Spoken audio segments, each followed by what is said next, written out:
السلام عليكم يا ابن عمي. فيلم النهارده فاخر من الاخر. فيلمنا بيبدا مع بنت اسمها ميا، وميا تضطر للسفر مع عائلتها الى مدينه تانية. وهنا ميا بتحاول تتاقلم مع اصحابها في الفصل، بس هما بيكونوا رافضينها ومش حابينها، وتروح البيت بتبكي في اوضتها. وتاني يوم الطلاب بيقترحوا فكره السفر الى مدينه ساحليه، وهنا الطلاب بيكونوا محتاجين لصوت ميا علشان الاستاذ يوافق على الرحله. وهنا ميا تدي صوتها للطلاب، والاستاذ يوافق على الرحله، والطلاب بيفرحوا جدا، والبنات بيتصاحبوا على ميا وبيهزروا مع بعض وبيلعبوا ويقضوا وقت جميل جدا. وهنا ميا تخنق صديقتها جيانا، وتشعر جيانا بشيء غريب. تطلب ميا من جيانا ان تخنقها تاني، وبتفقد ميا الوعي وتشوف نفسها في اعماق البحار والاسماك محوطاها من كل مكان. وتروح البيت وبتكون جعانه جدا، وبتاكل كل السمك الحي من الحوض وتستفرغه تاني. بعد كده ميا تنضم الى البنات ويكونوا رايحين المول، ويروحوا معاها بعد كده لدكتور علشان تعمل اختبار حمل، وما تكونش ميا حامل. وميا تفرح جدا والبنات بيفرحوا، وبيروحوا محل لبيع مستلزمات التجميل، وبيسرقوا المكياج بسرعه، وبيخرجوا للشارع يضحكوا على اللي عملوه. بترجع ميا إلى البيت وبتشعر بألم شديد في بطنها، وبتروح بسرعة للحمام. وهنا بتتفاجئ بالتصاق صوابع رجليها، وتخاف جدا وما تكونش فاهمة إيه اللي بيحصل لها. وبتخرج من الحمام بتحسس على صوابع رجليها بخوف، وبتسألها أمها عن سبب اختفاء السمك اللي موجود في الحوض. وميا بتقول لها إنها رمته في الحمام،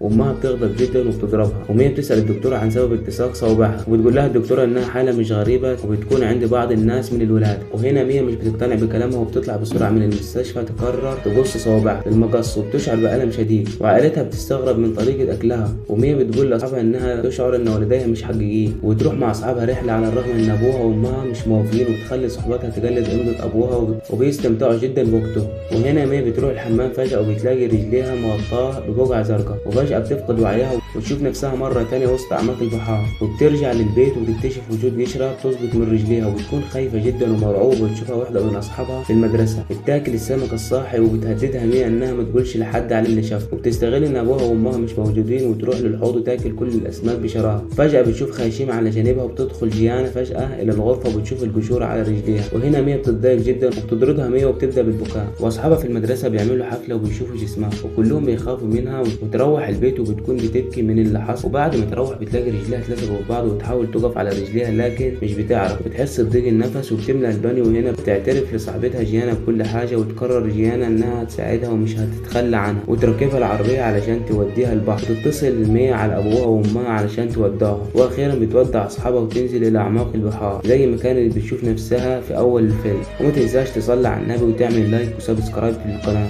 السلام عليكم ورحمة الله وبركاته.